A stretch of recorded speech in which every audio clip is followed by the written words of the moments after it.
Implication of pop culture on radio and TV in the Philippines.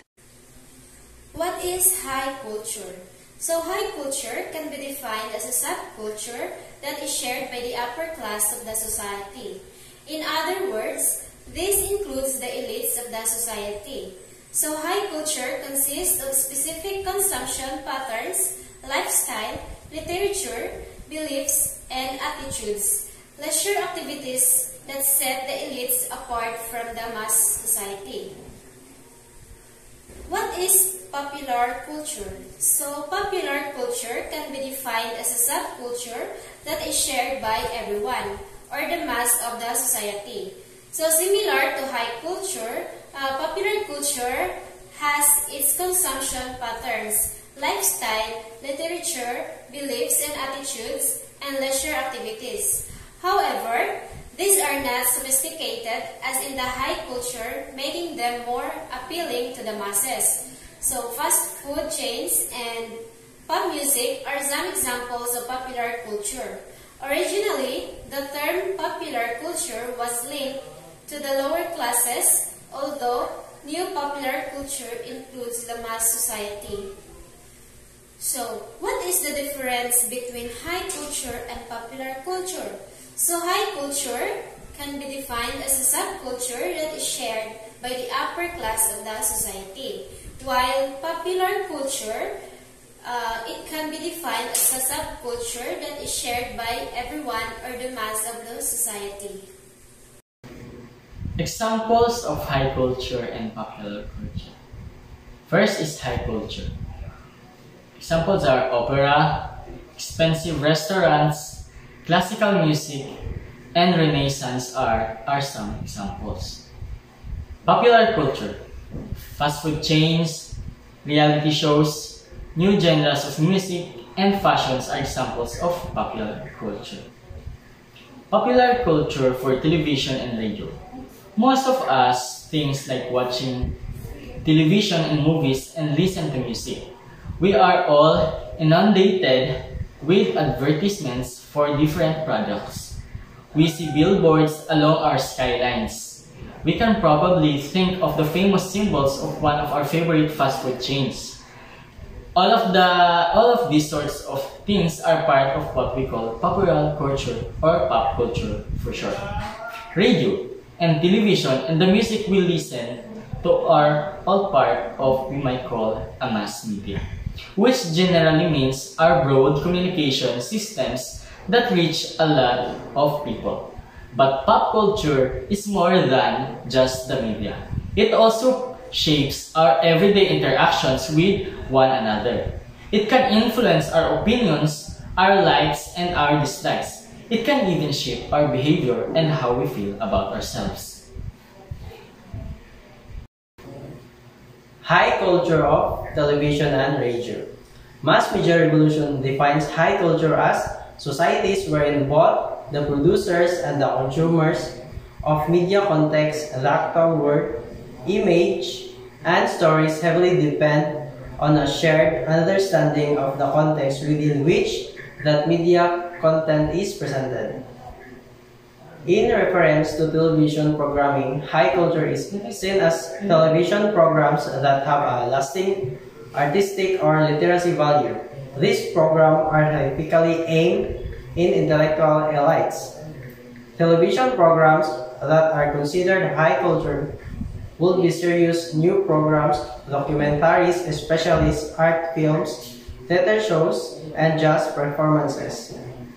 Twin Peaks and The Sopranos will both considered high culture television program because they can both have elements similar to art film, both show an element of psychological realism, narrative complexity, and ambiguous plot lines. Low culture for TV and radio. Low culture are defined by mass media revolution as societies in which the media that are produced and consumed are generally straightforward. In reference to television programming, low culture refers to television shows that are widely watched by the masses that do not involve abstract ideas or contemporary social problems. Low culture television programs include reality shows, comedies, cartoons, and generally prime time TV. The Simpsons is also an example of low culture television. It does not involve abstract ideas or contemporary social problems. It widely watched by a masses involves crude humor, and it lacks any lasting artist of or literacy value. So these are the example of the pop culture here in the Philippines. So our first is the television. So in television we have the Home Along the Riles. So Home Along the Riles is a Philippine situational comedy series that aired on the Philippines television network ABS-CBN from December 23, 1992 to August 10, 2003. So it was replaced by the Ang Tanging Ina. So the title started up as a play of the feature film Home Alone, and with the main character first name taken as a direct copy from the film's protagonist and his last name as upon of the American actor Kevin Costner's last name. So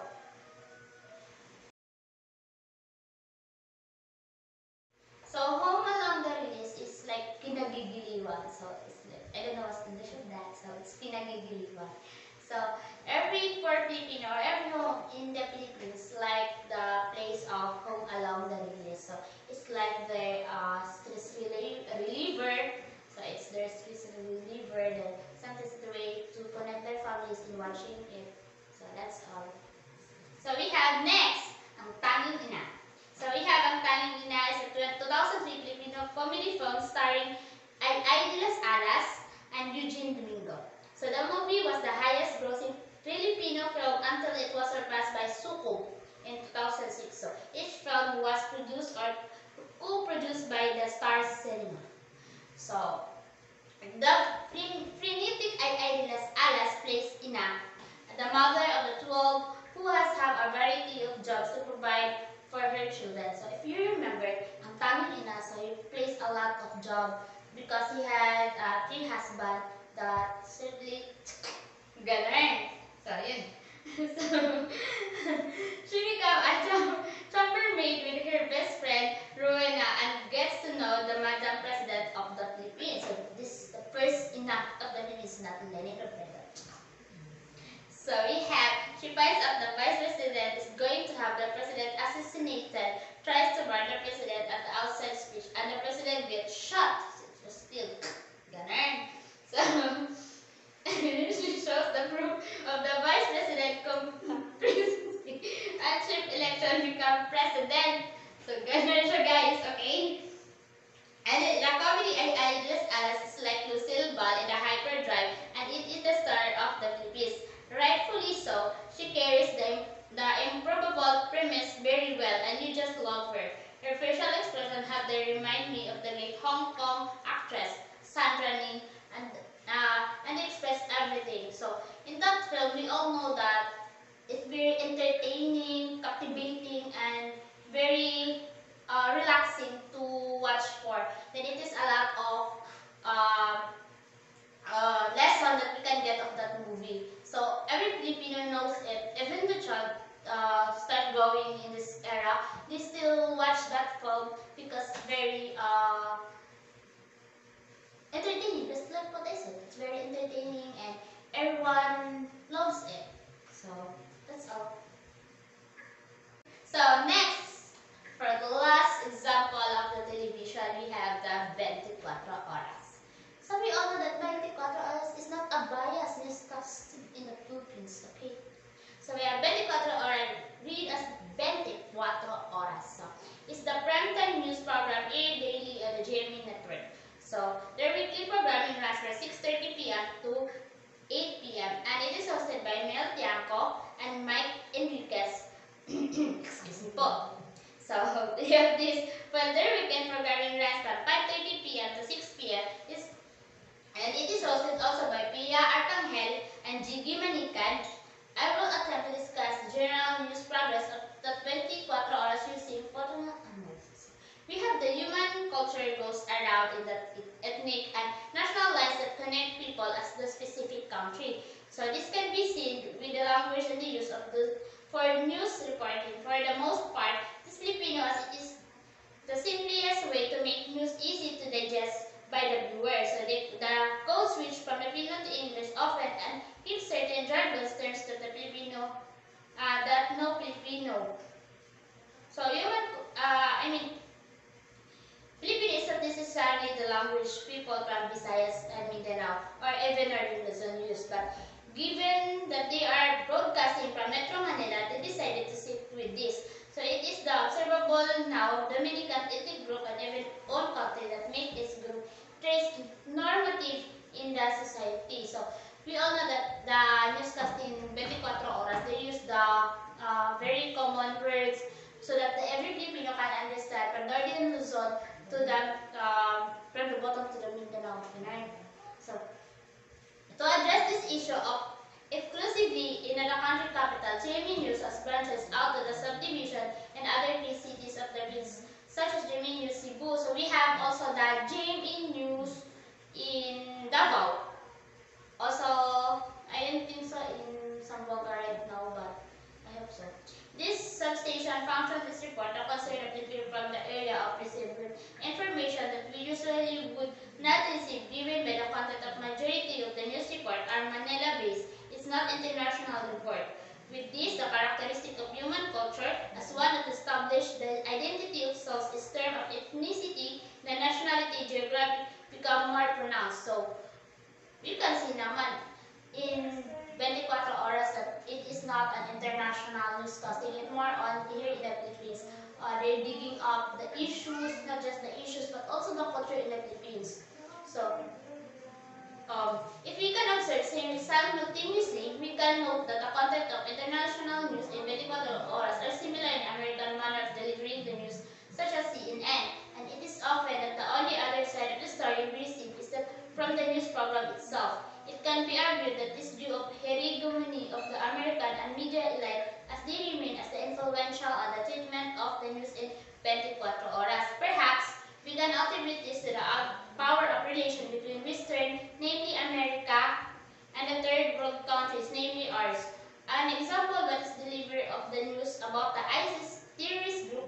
News reporting has tendency to use this war with the American, the hero of ISIS and the terrorists, and also people in Syria, Israel, not affiliated with ISIS due to their own struggle in the same way of overlook.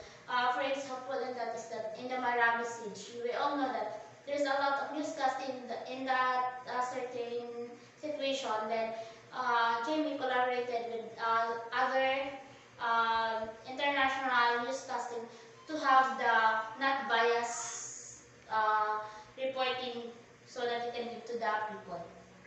So, next is transitional culture can be seen with the shared literacy and pop culture more often than not in America and select neighboring countries here in Asia. This is usually seen during Chika Minute. Oh, Chika Minute is also about the celebrity, the happenings of all the celebrity here in our country. And not just that, but sometimes they also have for the other countries or international. But mostly here in our country. So,